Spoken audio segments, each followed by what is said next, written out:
guys, welcome back to my YouTube channel Study Things Only. I will I will tell about in Hindi Mahabharat काल के महर्षि।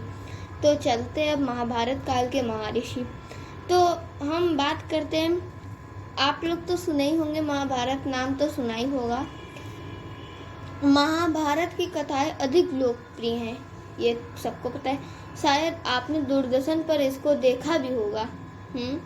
महाभारत जैसे महाकाव्य के रचयिता महर्षि वेदव्यास थे ना। अब महर्षि वेदव्यास की कहानी सुनते हैं। महर्षि वेदव्यास का जन्म यमुना नदी के किनारे एक छोटे से द्वीप में हुआ था। मतलब जो हमारे महर्षि वेदव्यास थे उनका जन्म यमुना नदी के किनारे एक छोटे से द्वीप में हुआ था। इनके पिता का नाम पराशर तथा माता का नाम सत्यवती था। व्यास के शरीर के रंग को देखते हुए इनका नाम कृष्ण रखा गया और द्वीप में पैदा होने के कारण इन्हें द्वैपायन कहा गया। ठीक, मतलब इनको जब ये मतलब कि इनका शरीर देखकर नीली शरीर थी तो इनका नाम कृष्ण रखा गया। और अगर जल में पैदा हुए थे ना द्वीप में, तो इनका नाम द्वैपायन रखा गया। द्वैपायन। आरंभ में वेद एक ही था। व्यास ने इसका अध्ययन किया। मंत्रों के आधार पर उन्होंने वेदों को 4 भागों में वर्गीकृत किया। हमने पढ़ा है कि मतलब कि हमारे जो वेद हैं वो 4 भागों में है, लेकिन यहाँ कैसे वेद बना, कौन बनाया? महर्षि वेदव्यास ने। इस प्रकार से 4 वेद के नाम देखो, ऋग्वेद, यजुर्वेद, सामवेद और अर्थवेद। व्यास जी ने वेदों को नया स्वरूप दिया, इसलिए वे वेद व्यास कहलाए।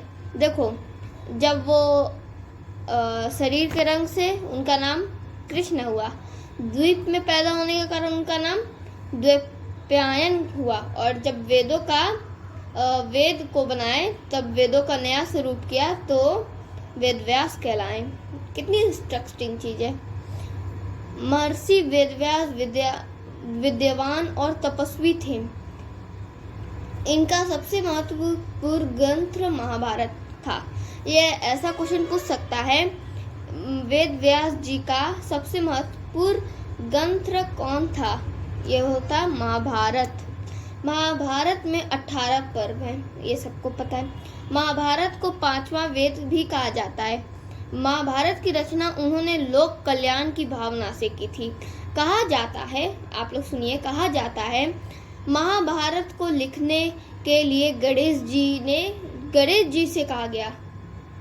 गणेश जी ने कहा, मेरी एक शर्त है। कितनी इंटरेस्टिंग बात है। मतलब जो गणेश जी ने कहा, मेरी एक शर्त है, मेरे लिखते समय मेरी लेखनी कलम रुकने न पाए। यदि यह रुक गई तो मैं लिखना बंद कर दूंगा। व्यास जी ने कहा, ठीक है।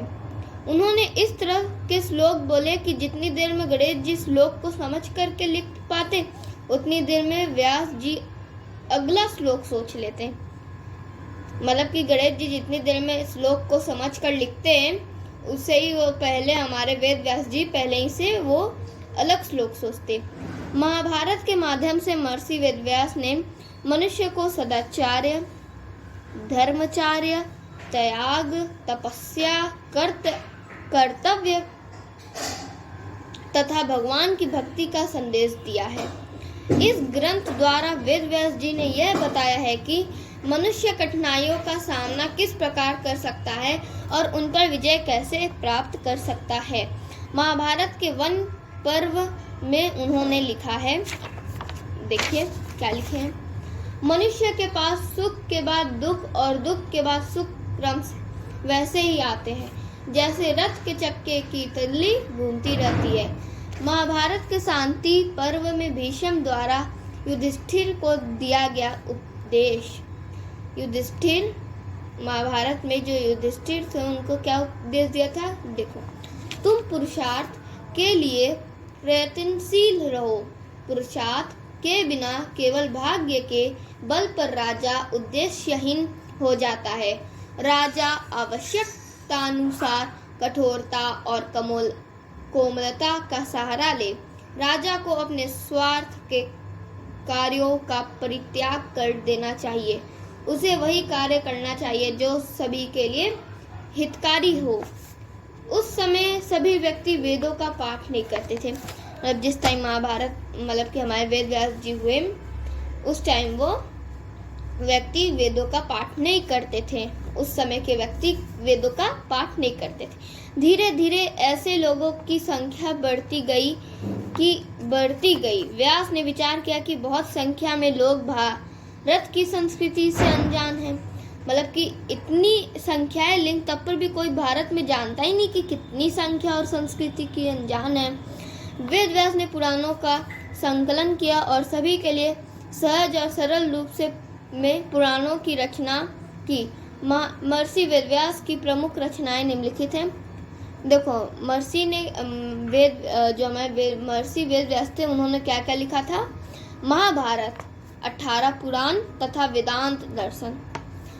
देखो इसमें ये दिखा है, अष्टासुरशेषु व्यास्यस्य वचनद्वयम्, मतलब अष्टादेशेषु व्यासम वचनद्वयम्, मतलब ये करो कि तुम मुझे वचन दो।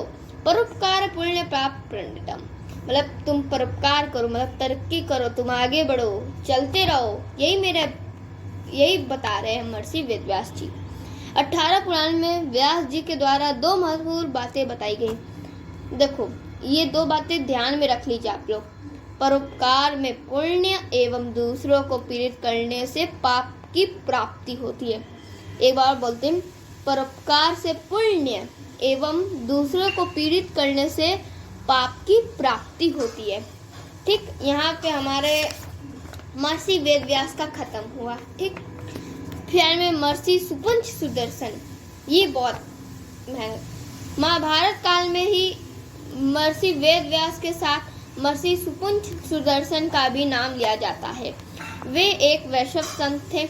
इनका जन्म लगभग 3290 ई फाल्गुन माह में कृष्ण पक्ष की त्रयोदशी को वाराणसी में हुआ था। ये पूछ सकता है इनका जन्म लगभग कब हुआ, मतलब इनका जन्म कब हुआ, तो हम लिख देंगे और कहाँ हुआ। इनका जन्म लगभग 3290 ई फाल्गुन माह में कृष्ण पक्ष की त्रयोदशी को वाराणसी में हुआ था। इनका बचपन का नाम सुदर्शन था। इनके बचपन का नाम क्या था? सुदर्शन। वे सुपंच के नाम से भी जाने जाते थे। सुपंच की शिक्षा दीक्षा आचार्य द्वारा हुई। इनका मन बचपन से ही भक्ति में अधिक लगता था। वे दैनिक क्रियाओं को करने के बाद घंटों भजन और पूजा में लगे रहते थे। गुरु करुयाम ने उनके इस भाव को देखकर उन्हें ज्ञान, नीति एवं अध्यात्म की विशेष शिक्षा दी।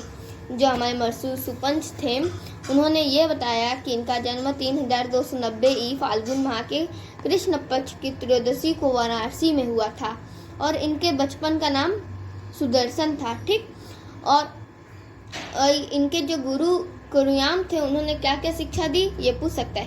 उन्होंने ज्ञान, नीति एवं अध्यात्म की विशेष शिक्षा दी। विद्या प्राप्त करने के बाद, मतलब अपनी शिक्षा प्राप्त करने के बाद सुपंच सुदर्शन भक्ति और सत्य की खोज में लग गए। मतलब कि अपने प्रार्थना और सत्य, मतलब कि अपने अहिंसा की खोज में लग गए। दिन असहायों की सहायता और साधु सेवा को उन्होंने अपने जीवन का परम उद्देश्य बना लिया। महर्षि सुपंच उच्च कोटि के संत थे। उन्होंने जो शिक्षाएं दी वे आज भी ग्रहण करने योग्य है।